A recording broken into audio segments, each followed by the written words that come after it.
નમસ્કાર મિત્રો, દેશ અને દુનિયાના સુપરફાસ્ટ સમાચારમાં તમારું સ્વાગત છે।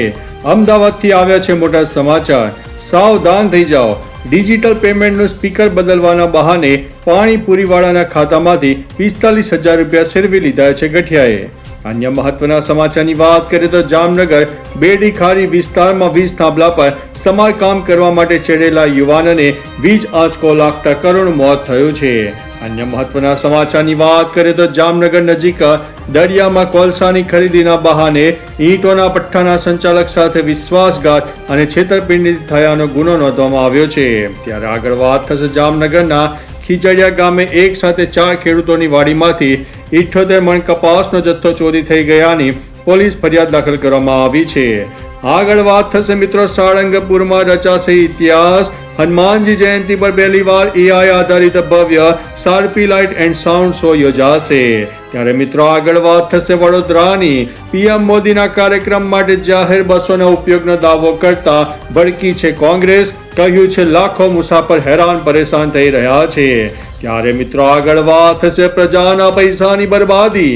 ગુજરાતમાં સરકારી હોસ્પિટલમાં 4 કરોડની દવાઓ એક્સપાયર થઈ ગઈ હોવાના મોટા અહેવાલ સામે આવી રહ્યા છે।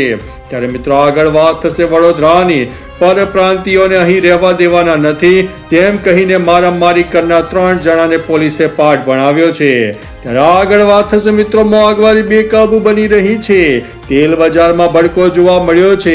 4 દિવસમાં કપાસિયા તેલના ભાવમાં 115 રૂપિયાનો વધારો થઈ જવા પામ્યો છે। ત્યારે આગળ વાત થશે મિત્રો યુદ્ધની સ્થિતિ વચ્ચે ભારતીય નેવીએ એક જ દિવસમાં 3 ઘાતક જહાજ મળ્યા છે। બ્રહ્મોસથી તે લેસ હોવાનું પણ સામે આવ્યું છે। મિત્રો અન્ય મહત્વના સમાચારની વાત કરીએ તો ઓરેકલે સવારે 6 વાગ્યે માત્ર એક જ ઈમેલથી 30,000 કર્મચારીઓની છટણી કરી હોવાના અહેવાલ સામે આવી રહ્યા છે। ત્યારે મિત્રો આગળ વાત થશે 7 વર્ષ બાદ પહેલીવાર ઈરાનથી કોઈ જહાજ ઓઇલ લઈને ગુજરાત પહોંચી રહ્યું છે। હોર્મુઝ બંધ છતાં નો ટેન્શન જોવા મળ્યું છે। ત્યારે આગળ વાત થશે મિત્રો ટ્રમ્પની ડબલ ગેમ। એક તરફ શાંતિની વાત અને બીજી તરફ હજારો સૈનિકો ઈરાન તરફ રવાના થયા છે। હવે આગળના દિવસોમાં શું થશે એ તો હવે જોવું જ રહ્યું। અન્ય મહત્વના સમાચારની વાત કરીએ તો મિત્રો આવતીકાલે ટ્રમ્પ રાષ્ટ્રને સંબોધન કરશે। ઈરાનમાં મોટો હુમલો ખામેની અંગે લેટેસ્ટ અપડેટ પણ મળવાનું છે। ત્યારે મિત્રો આગળ વાત થશે ઉનાના પાતાપુરમાં સિંહણોનો આતંક જોવા મળ્યો છે। શિકારની શોધમાં વસાહતમાં ઘૂસીને રખડતા પશુ પર હુમલાનો પ્રયાસ કરવામાં આવ્યો છે। અન્ય મહત્વના સમાચારની વાત કરીએ તો 1 એપ્રિલથી વસ્તી ગણતરીનો પ્રથમ તબક્કો શરૂ થઈ ગયો છે। જનગણના અધિકારી આ 33 સવાલ પૂછશે। ફોનથી પણ વિગતો ભરી શકશો। ત્યારે મિત્રો આગળ વાત થશે જમ્મુ કાશ્મીરના ગાંદરબલમાં સુરક્ષા દળ અને આતંકવાદીઓ વચ્ચે અથડામણ થઈ છે, જેમાં એક આતંકીને ઠાર કરવામાં આવ્યો છે। ત્યારે મિત્રો આગળના સમાચારની વાત કરીએ તો ક્રિમિયામાં રશિયન સેનાનું પરિવહન વિમાન ક્રેશ થયું છે। 29 લોકોના મોત થયા હોવાના અહેવાલો મળી રહ્યા છે। ત્યારે આગળ વાત થશે ઈરાને કહ્યું છે કે જમીની હુમલાની ભૂલ અમેરિકાને ભારે પડવાની છે। 6 મહિના સુધી યુદ્ધ માટે તૈયાર છે। દેશ માટે કોઈ પણ હદ સુધી જઈશું। ત્યારે આગળ વાત થશે યુપીમાં ભારે વરસાદ, કરા પણ પડ્યા। એમપી અને રાજસ્થાનમાં પણ એલર્ટ આપવામાં આવ્યું છે। જમ્મુ કાશ્મીરના ઊંચાઈવાળા વિસ્તારોમાં હિમપાતનું જોખમ પણ દેખાઈ રહ્યું છે। અન્ય મહત્વના સમાચારની વાત કરીએ તો એમપી અને રાજસ્થાન સહિત 5 રાજ્યોમાં વરસાદ સાથે કરા પડ્યા। હિમાચલ પ્રદેશ અને લદ્દાખના દ્રાસમાં બરફવર્ષાનો માહોલ સર્જાયો છે। દિલ્હીમાં પણ ધુમ્મસવાળું વાતાવરણ જોવા મળ્યું હતું। ત્યારે આગળ વાત થશે રિપોર્ટ સામે આવ્યો છે ઈરાન યુદ્ધમાં યુએઈ સામેલ થઈ શકે છે। હોર્મુઝને બળજબરીથી ખોલવામાં અમેરિકાને મદદ કરશે। યુએનમાં સુરક્ષા દળ માટે મોટો પ્રસ્તાવ મૂકવામાં આવ્યો છે।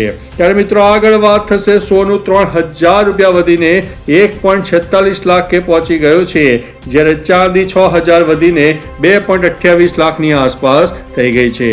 અન્ય મહત્વના સમાચારની વાત કરીએ તો ગેસની અછતને પહોંચી વળવા સરકારનો નવો પ્લાન। જહાજોને હોર્મુઝમાંથી નહીં પસાર થવું પડે। અંગોલા પાસેથી એલપીજી ખરીદવાની તૈયારીમાં ભારતીય કંપનીઓ હવે દેખાઈ રહી છે। અન્ય મહત્વના સમાચારની વાત કરીએ તો પેટ્રોલ પંપ ઉપર પણ કેરોસીન મળવાનું છે। કેન્દ્રનો મોટો નિર્ણય સામે આવ્યો છે। દરેક જિલ્લામાં 2 પંપ ઉપર સુવિધા ઉપલબ્ધ કરવામાં આવશે। ઓઇલ કંપનીઓ 5,000 લીટર સ્ટોક રાખી શકશે। અન્ય મહત્વના સમાચારની વાત કરીએ તો મિત્રો, મધ્ય ગુજરાતના આણંદના કંકાપોટથી રાજપરા ખોડિયાર પદયાત્રાએ નીકળેલા સંઘને સનેસ ગામ પાસે અકસ્માત નડ્યો છે. એક અજાણ્યા ટ્રક ચાલકે પદયાત્રીને અડફેટે લેતા તેમનું ઘટના સ્થળે મોત થયું છે. અકસ્માત સર્જીને ટ્રક ચાલક ફરાર થઈ ગયો છે અને પોલીસ અકસ્માતનો ગુનો પણ દાખલ કર્યો છે. અન્ય મહત્વના સમાચારની વાત કરીએ તો સુરતમાં ફ્રોડની મોટી ઘટના સામે આવી છે મિત્રો. પાલમાં વિઝા કૌભાંડનો પર્દાફાશ થયો છે. વિદેશના નામે 2.13 કરોડની છેતરપિંડી કરનાર ટ્રાવેલ એજન્ટ અંતે ઝડપાઈ જવા પામ્યો છે. મિત્રો, અન્ય મહત્વના સમાચારની વાત કરીએ તો મિડલ ઈસ્ટમાં ચાલી રહેલા ભીષણ યુદ્ધ અને ઈરાન પર અમેરિકા અને ઇઝરાયલના સંયુક્ત હુમલાઓ વચ્ચે યુએસ સૈન્ય માટે માઠા સમાચાર સામે આવ્યા છે મિત્રો. અમેરિકાના નેવાડા ટેસ્ટ રેન્જ પર તાલીમ દરમિયાન વિશ્વનું સૌથી શક્તિશાળી ગણાતું F-35 ફાઇટર જેટ દુર્ઘટનાગ્રસ્ત થઈ ગયું છે. અન્ય મહત્વના સમાચારની વાત કરીએ તો ડિગ્રી એન્જિનિયરિંગ પ્રવેશ પ્રક્રિયા શરૂ થઈ ગઈ છે. શૈક્ષણિક વર્ષ 2026-27 માટે ધોરણ 12 વિજ્ઞાન પ્રવાહ પછીના ડિગ્રી અને એન્જિનિયરિંગ કોર્સમાં ઓનલાઈન રજીસ્ટ્રેશન આજથી શરૂ થયું છે, જે 31 મે સુધી ચાલવાનું છે. અન્ય મહત્વના સમાચારની વાત કરીએ તો શેર બજારમાં જોરદાર તેજી.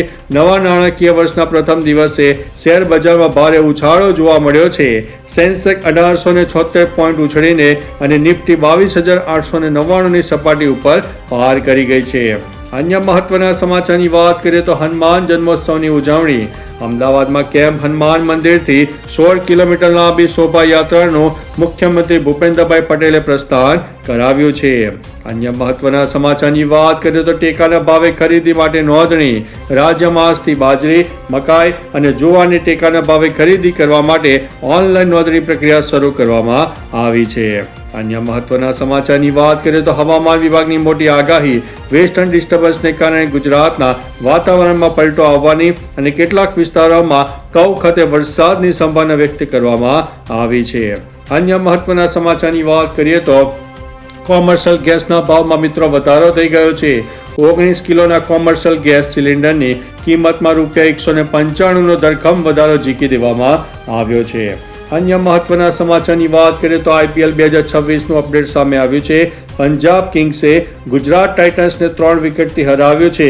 મિત્રો, બીજી તરફ CSKના સ્ટાર ખેલાડી MS ધોનીની ઈજાના કારણે શરૂઆતની મેચોમાંથી બહાર થઈ ગયા છે. તો ચાલો મિત્રો, ફરીથી દેશ અને દુનિયાના સુપરફાસ્ટ સમાચાર લઈને મળતા રહીશું. ત્યાં સુધી અમને રજા આપશો. નમસ્તે.